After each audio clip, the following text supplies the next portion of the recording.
Today's episode of The Buff is sponsored by SitRep. SitRep is an notorious open source intelligence app that provides the latest updates for over 180 countries and over 500 topics, allowing you to stay ahead and informed. Now available on Apple and Google. Thank you, SitRep, for sponsoring this episode. Welcome to the Bottom Line Up Front, an Artorias podcast. I am Stefano, the Chief Intelligence Officer of Artorias, and today we are joined by a regular guest of ours, John from Defense Bulletin. John, welcome back. Yeah, thank you to always be here. Always glad for the invites you guys thinking of me and having me come on. So what are we talking about today, man? Well, today we want to talk about the situation in Thailand and Cambodia, specifically from like a military perspective and the aspects and some of the geopolitical aspects. I think, John, this was an area that there were tensions. And so if I may, let me give a little backstory and then, we can kind of go to the beginning. Thailand and Cambodia have had a long border dispute, specifically around some various, temples along the border between both countries. And there's always been, tensions between both countries of who actually claims this part of these areas and the border dispute of there. And, historically, we've had minor clashes along the border, military clashes throughout the last, couple years, decades, et cetera, but very, very kind of somewhat small in scale. But, last week, this clearly was probably one of the most intense border clashes we saw between both in Thailand and Cambodia related to this border dispute. Before the clashes really took a significant turn, there was a mine that exploded near the border that injured multiple Thai soldiers. There was already diplomatic tensions. And then the clashes really quickly escalated from what seemed like small border clashes to heavy artillery use, airstrikes that finally, ended late last week with President Trump directly intervening and getting a ceasefire agreement between Thailand and Cambodia. That I think you kind of, we'll talk about that. For the most part, it does appear it's holding. There are still violations and some small scale clashes, but nothing really like what we've seen and during the week of the intense violence. So, John, let me go to you for this, and I would love your take from a military perspective first before we go into the geopolitical aspect of this. Right. But I think this border dispute, one, what marks the difference is the intensity of it. The use of artillery, not just small arms fire, but long range artillery even was utilized. And more importantly, the utilization of Thailand's F-16s to conduct, significant strikes along Cambodian military infrastructure along the border. So, John, what kind of stood out to you in this conflict? What is kind of the military things you were looking at? And where do you think, and from a military dimension, who came kind of on top of this and who had the upper hand? Yeah, so I think right off the bat, I think this it's fair to say that Thailand had the upper hand here. Thailand spends about, I don't want to kind of make the same mistake that, we made at the beginning of the Ukraine war, so, just putting, their forces next to each other. But I think in this case, it's pretty smart to do this. Thailand spends about 5 times as much on defense as Cambodia does. And when it comes to the modernization of their forces, they're significantly ahead of Cambodia here. Thailand's use of F-16s. We even saw reports of M48s going up against T-55s, which is like a War Thunder player, and it's like a mix of a War Thunder players and a Cold War military decision makers. Wet dream here, right? I mean, some of these engagements. But yeah, I think Thailand's use of F-16s, even their use of drones and their use of both sides' use of MLRS systems, that's multiple launch rocket systems, right? Against each other. Really, it was really more so a standoff engagement. I think the larger engagement here.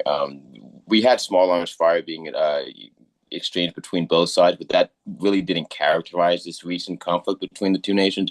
It was really from short range standoff distances using not standoff fires, but using indirect fires, right, to target each other's outpost bases and troop gatherings that they viewed using drone ISR and other means.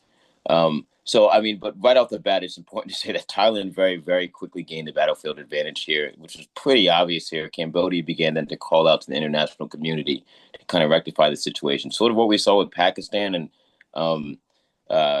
India, except Pakistan kind of did it in a different way by moving strategic assets, which signaled to the international community to, hey, get involved. But Cambodia their president directly began to entreat the international community to kind of, hey, please get involved here because we're kind of getting hit bad. Now, I believe that Thailand, on the more tactical level, Thailand actually may have taken more casualties, but this could simply be indicative of their more offensive nature of their actions. That kind of, as we've seen in any kind of conflict, including Ukraine, right? You know, the nation consistently on the offensive will take more casualties here, right? But largely now we've kind of seen things settle out now, especially as Cambodia kind of took the short end of the stick here for these most recent engagements between the two nations. But this is kind of a historical thing between both nations. They've kind of fought over temples and border and misplaced border posts in the past. Um, I don't see this as really much of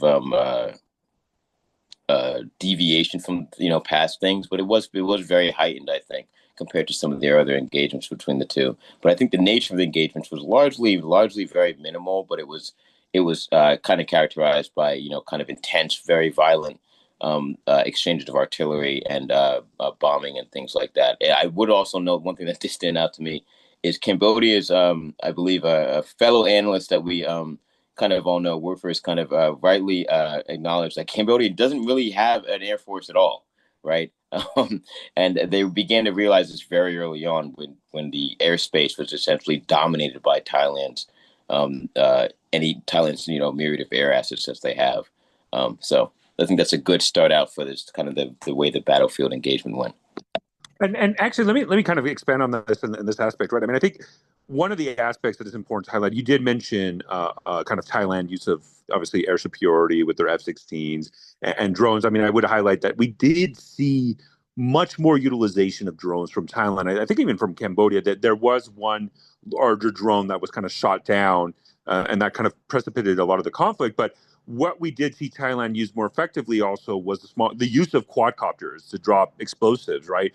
Something that we didn't really see Cambodia, at least publicly, show in their social medias. The Thai military would have released much more videos of their use of quadcopter drones, kind of targeting Cambodian positions along the border. And so, before we kind of go to the F-16, I mean, that's something that kind of caught my attention. You would think a country like Cambodia, right, that doesn't have a functional air force for all intents and purposes, the ability, fighter jets, bombers, etc., that they would prioritize the use of drones, even quadcopters, specifically in these type of tactical level fighting. But that wasn't the case. We saw Thailand do that a lot more. And so what that kind of tells you is this a situation where maybe Thailand is a much more adaptable military, capable of taking lessons learned from other conflicts and quickly incorporating it into their TTPs? Or is this something that maybe even Cambodia might realize, okay, hey, we, in a situation we're going to have to really advance our A2AD and, asymmetrical capabilities in case this next round of fighting starts picking up. Yeah, and I think that's actually a really great point that you make right here. And so the interesting thing for me, right, is they just also finished, like literally just before this conflict kind of broke out, finished joint exercises with U.S. Army Pacific, and other U.S. assets and U.S. formations in Indo-PACOM, right? Like they that the Thais being not the Cambodians. That would be actually quite a shock to me. But and so they have this long-standing relationship with the United States, and they also have a relationship with the Chinese as well, right? Just from vicinity's sake, right? But they have long-standing military-to-military ties here, and it's very interesting to me if these were lessons that the Thai military saw going on in Ukraine, and they're like, we need to, kind of incorporate these directly. Or the U.S. military was like, hey, this is something you guys can get on very quickly, very easily, and scale up pretty quickly given the size of your force, and they did that. So it's very interesting to see how that military to military communication between them and Western actors may have induced, not induced, but potentiated their warfighting capabilities as it relates to this conflict. So I think that's a very interesting point to make here, the use of quadcopters and drones. You're right, we didn't see that as much from Cambodia, and I don't know if that's for lack of their use or if that's just for lack of, them, it being documented, right?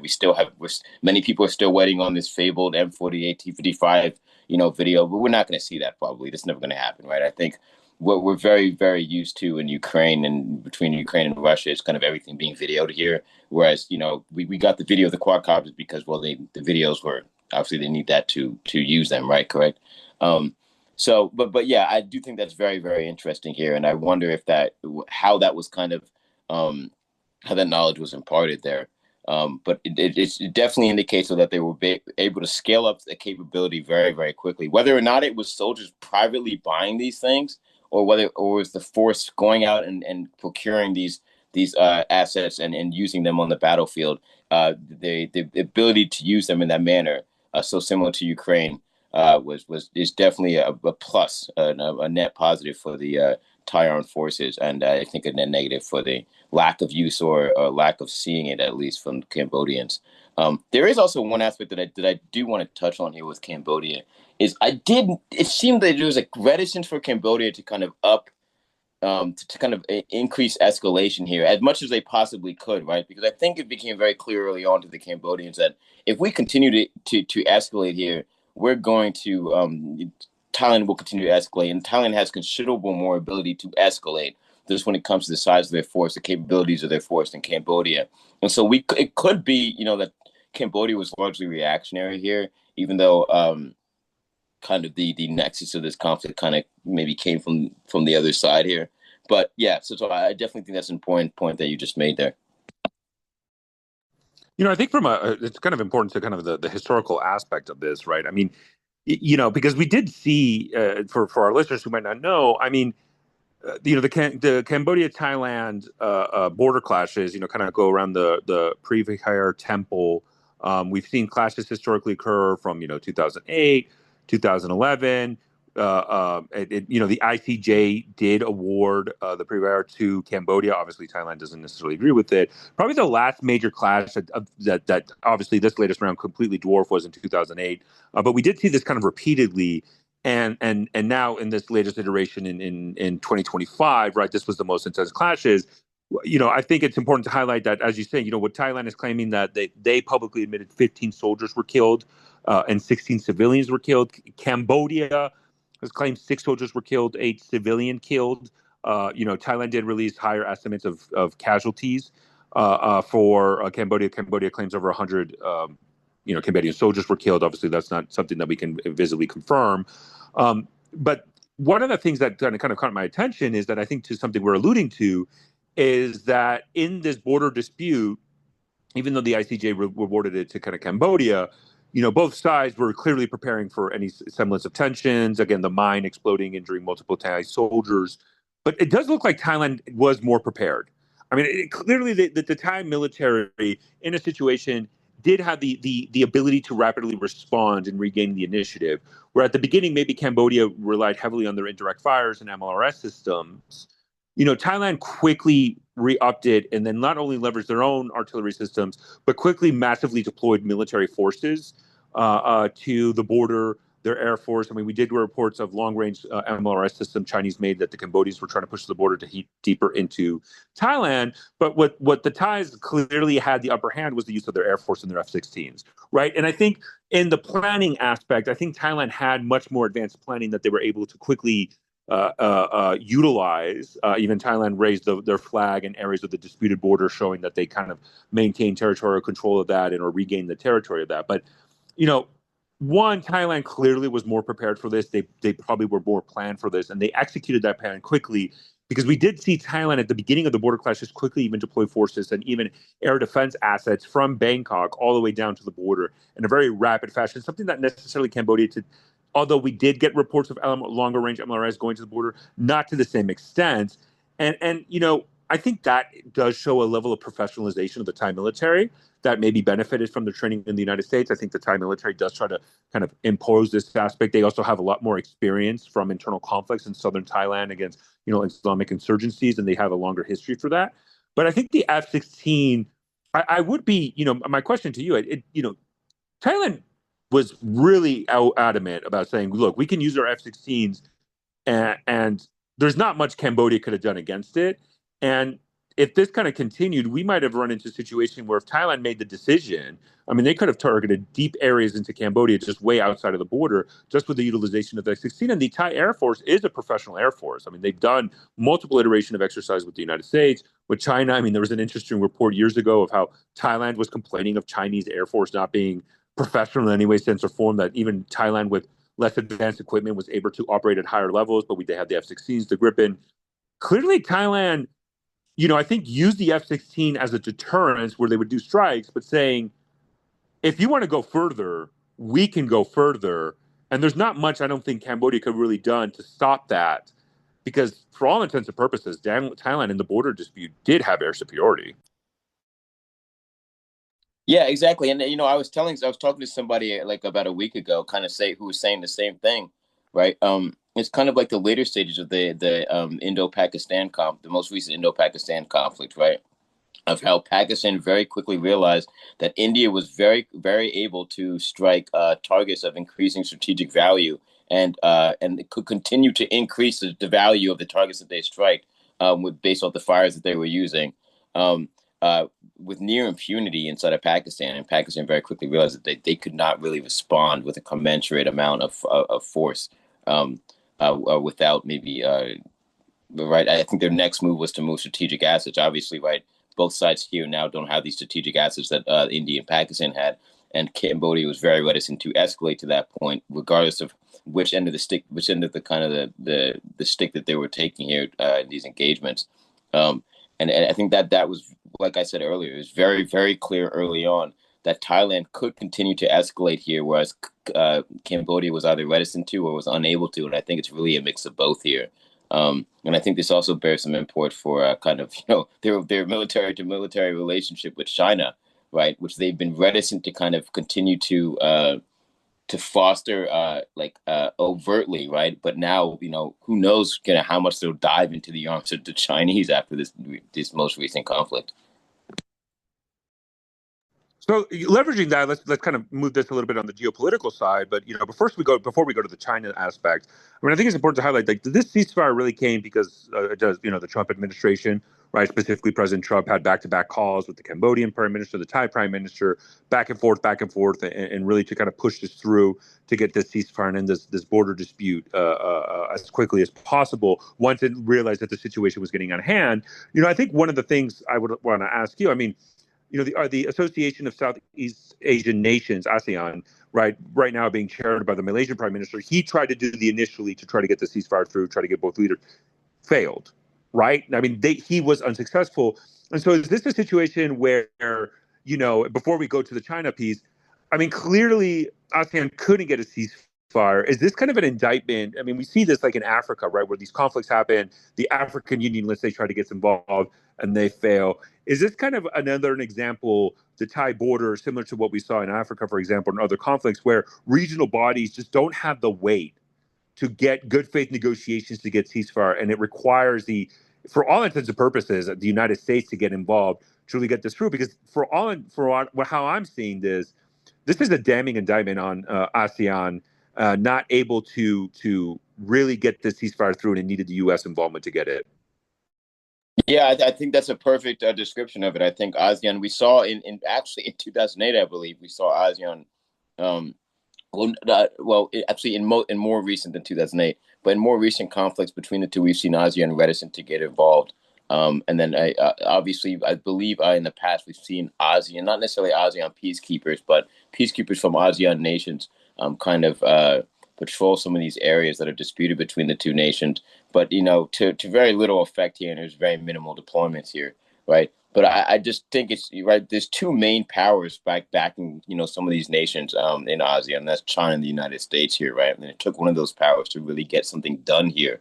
ASEAN alone was unable to do that, right? And kind of ASEAN has always kind of been a sort of an interesting alliance for me, just simply because it's not like NATO where you have some troublemakers like Hungary, Turkey, right?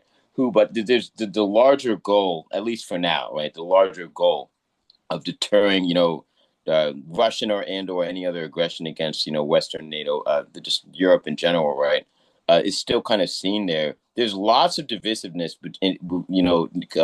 within ASEAN here, and there kind of always has been, even from the start, right? And so it's just been an interesting alliance to me because this is the biggest question here for when ASEAN was formed was, well, is this even going to be a viable thing long term, right? When something happens like we just saw happen in the past couple of weeks, is ASEAN even going to work? And I don't think it really did work. I don't think ASEAN, like you said, had the weight to be able to do that here. And now we've seen both China and the United States step in here. Um, to kind of put a damper on some of these fireworks. Right. So let's talk about the China piece. I think it's important to note that China does have a very deep political and military and even economic relationship with Cambodia. I mean, you might even consider Cambodia one of kind of a, if I may use this term a little bit loosely, more of like a stronger alliance. China is upgrading the Ream naval base. That's something that the United States have very highlighted a deep level seat of concern with Cambodia, and this kind of tensions in the bilateral relationship between Cambodia and the United States is the advancement of the increased presence of Chinese naval vessels and the Ream naval base. And clearly, China is looking at that as kind of this, a dagger at the Straits of Malacca to try to have a way to control that. But in this latest round, I mean, for all intents and purposes, China, again, just like in India, Pakistan, or anywhere else, China was MIA. They were missing in action.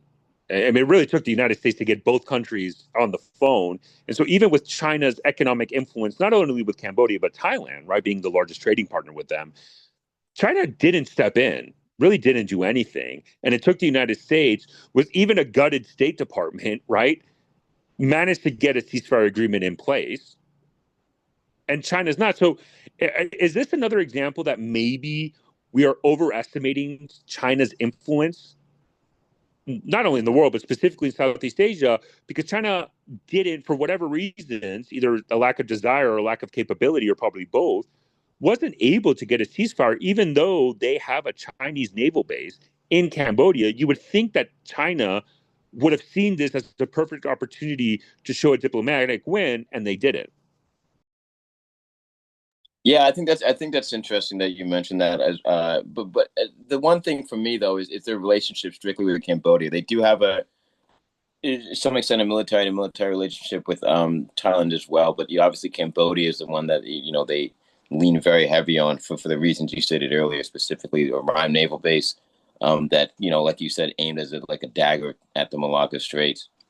But Cambodia has kind of been reticent to kind of go all in with China here, on kind of their military to military relationship here.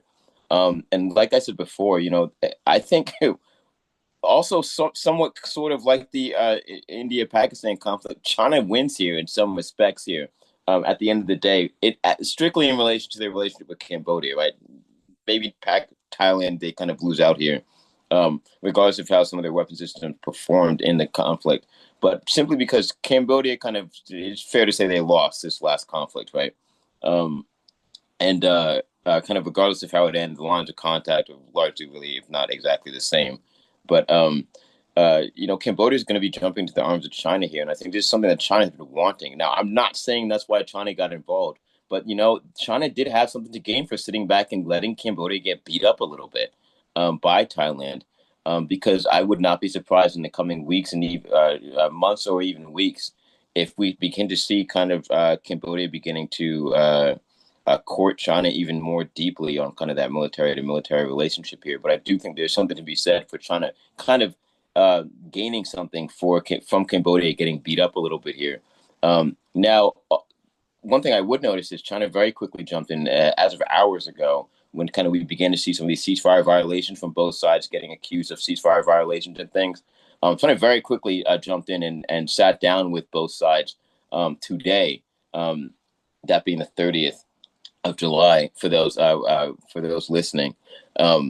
And their foreign ministry sat down on both sides, and they kind of sat down and said, "Hey, we're going to kind of really make this ceasefire a more permanent thing. We're going to adhere to it." Specifically, just reading from the spokesperson from the Chinese Foreign Ministry, Cambodia and Thailand reaffirmed to China that they will abide by the ceasefire agreement and express their appreciation for the positive role China has played to date in calming down the situation. Right now, I don't know how much of this is China spinning back and trying to recoup some of the kind of the lost credit that they, as you mentioned, that the United States has largely scooped up here. But they did some very swoop in very, very fast when we began to see the ceasefire break down and hop in. And I can't say they were waiting for that to happen, but because I have also seen, not to be too critical of the Trump administration, because I find myself being increasingly critical of them, but we see other ceasefires that the Trump administration has kind of mediated, and we've seen them break down as well. And I wonder if China was just waiting for this one to break down, and then boom, they hop in. So I feel like China did have a lot to gain by waiting, but by playing the waiting game in this conflict on in both aspects, in the ceasefire and both just the initial conflict. But I think that still remains to be seen here, as it's very, very, very fresh. The just information is still coming out. I mean, it's interesting that, I mean, if we analyze this from a trade perspective, right? I mean, Thailand and Cambodia's largest trading partners, is China. But President Trump was very adamant that he would use the trade negotiations and the threat and the tariffs, saying if this violence continues, there's not going to be any negotiations. I'm wondering if China doesn't believe it would, because we always talk about the wolf warrior diplomacy, right? And it's something that's a very key component of China's kind of diplomatic outreach and how they do it in the kind of this hardline stance. But it looks like they're only willing to use hardline stance and things that they value as core interests. And maybe from kind of the consensus is that China did not view this conflict, even though it's right there at the border or very close to them, not necessarily at the border, but very close in their, let's say, their backyard. They didn't view this as a serious concern, and so they didn't want to get so heavily involved. I'm just, it's just kind of an interesting dynamic that it seems like China in conflict resolutions only gets involved towards the tail end of it. And I'm wondering why that hesitancy is. And I guess for you, if I'd like you to expand on this, you're suggesting that China views, the initiation of the conflict, not necessarily through a negative light, that if they just wait and sit out, they can get more out of it. Well, yeah, that's actually kind of exactly what I'm saying. Yeah. It's essentially right. China is always willing to let the United States trip and fall, right? Oh, and China, I think, very quickly understand that Donald Trump, not Donald Trump himself, but Trump's administration, right, will jump into any conflict in the middle, anywhere in the world to try and mediate it, right? Because, of the whole no war policy or no new war policy of the Trump administration. They're very, very keen on kind of mitigating the effects of or stopping some of these conflicts before they even start, as much as they possibly can due to that policy, right? And so China has been willing, even before the Trump administration, to let the United States trip and fall in whatever region that they're acting in. And then we begin to see China speak here, right? I think we saw that in India, Pakistan. We've seen that in the Middle East to great effect. And so China is, more reticent to, I think, capitalize off of that just strictly because of the distance here. It's not necessarily in their backyard here. And so I think that's exactly what I'm saying. I do think China is just willing to sit back and wait and see if what the United States does pans out, and then quickly mop up here. And we've kind of seen that, how quickly they hopped in here after some of these ceasefire violations began to get to a point where we thought we might see a resumption of this conflict. China very quickly jumped in. Their foreign ministry was definitely very quickly involved, meeting face to face with some of these key decision makers in both countries. And now we see that these photo ops that they have now with both of these the leaders from both nations now, and that's essentially what I'm saying is that China is very willing to let the United States trip and fall. And hey, if the United States does a good job and we kind of realize something good from it, so be it. They'll sit back and wait for that to fail too. And I think that's sort of what they were kind of trying to do here. It is interesting that you mentioned how, and this wasn't in the stand out to me. I was not expecting them to pull this kind of this tactic of theirs, this stratagem essentially, so close to home, kind of like you mentioned. That was a surprise to me, not seeing China involved early on, because it is quite literally in their backyard here. China is, like you said, a major trading partner, the biggest trading partner of both of these nations, not the United States. And so you would think that they would have more influence over both these nations to kind of influence an outcome in this conflict. And we did not see them do that. And so I can't 100% chalk that up to China waiting for the United States to hop in, like, because there are some internal things going on in China as well. And while I do think a lot of people kind of blow up the importance of some of these internal things, specifically Xi Jinping, some of his dealings with some of the top naval leadership within China, that's like a whole nother podcast series, to be honest. But, we do see a lot of kind of rumblings within the CCP, as well as a lot of reshaping and kind of remodeling of kind of the CMC as well within China. So I wonder if China even has the wherewithal to kind of deal with some of these conflicts right now. And I think it's maybe a combination of both of these things, right? China allowing the United States to kind of trip and fall, and then also some of their ability to do so as they deal with a lot of these internal problems, as they try and kind of as Xi Jinping tries to consolidate power within the CCP so he can kind of look outward more and not have to look inward so much. I mean, that's a very interesting take. I mean, I think it's also I'm wondering if that from the Chinese perspective that there was this thought process and belief that uh, this was just a border dispute, that there was not really a desire from either Thailand and Cambodia to expand it to anything more than that. I mean, we did see instances, for example, in Thailand, where Cambodians were targeted, and even the Thai government, quickly condemned that and came down and said our tensions and conflicts with Cambodia will not in any way, shape, or form be tolerated for this nationalistic sentiment against Cambodian citizens or people of Cambodian descent living in Thailand. And so I'm wondering if maybe China made a calculation that this is going to be at most a significant border conflict, but nothing more than that. And so leveraging that, John, my question for you is, what is the areas that you're looking for Thailand and Cambodia for the next couple of weeks and months? Is this a situation where everything kind of goes back to kind of the status quo, or are there areas of tensions where the conflict can reignite? Where do you think Thailand Cambodia border dispute is going to be the next couple of weeks and months? Yeah, so in the next couple of weeks and months, I largely see kind of this calming down, continuing to calm down. Barring significant escalation from either side. Obviously, if another soldier steps on a landmine, who knows where that's going to go here? But I do think China then will be very quickly there, and or the United States will be quickly there to kind of mitigate the wider effects of possible escalation here. Kind of as we saw in this most recent little tit for tat between Pakistan and India, actually. After another terrorist attack, we saw India's response was very, very, very muted compared to their last response after a terrorist attack. And I do believe that that's largely due to international pressure here. So it's interesting here. We've seen kind of a trend in the world of, nations kind of nation on nation conflict, a nation being ready and willing to commit to that over disputes that they've largely rectified through diplomatic means here. And I'm not going to say that's this the influence of the United States and or China slipping here. But, just to go back to the China aspect of, China intervening here, I do think one way China lost here is not intervening faster, right? China's trying to, or Xi Jinping, let's say, because, not everybody in the CCP was really, really behind this, but Xi Jinping is trying to tout China as kind of this new peace, possible to be a new peacekeeper in the world, or just a new, kind of the leader of a paradigm shift in kind of the geopolitical sphere, right? This was a perfect opportunity for China to hop in and say, hey, look, we solved this problem here. And Donald Trump swooped in and did it first. So, I'm still confused about that here. But, I do think largely that this will be largely calmed down here. We're gonna see kind of small scale escalation. We may even see we're likely going to see ceasefire violations in the coming days and weeks. And we're going to see both sides accusing each other of ceasefire violations. But I think it'll largely stay relegated to maybe some small UAS operations, small arms engagements, and things like that. I don't think we're going to see a resumption of the wider conflict, barring a significant escalation from both sides, or like some type of mass casualty event where one side loses a significant amount of soldiers for some reason. And so I don't see either side being willing to commit. I think Thailand made its point here.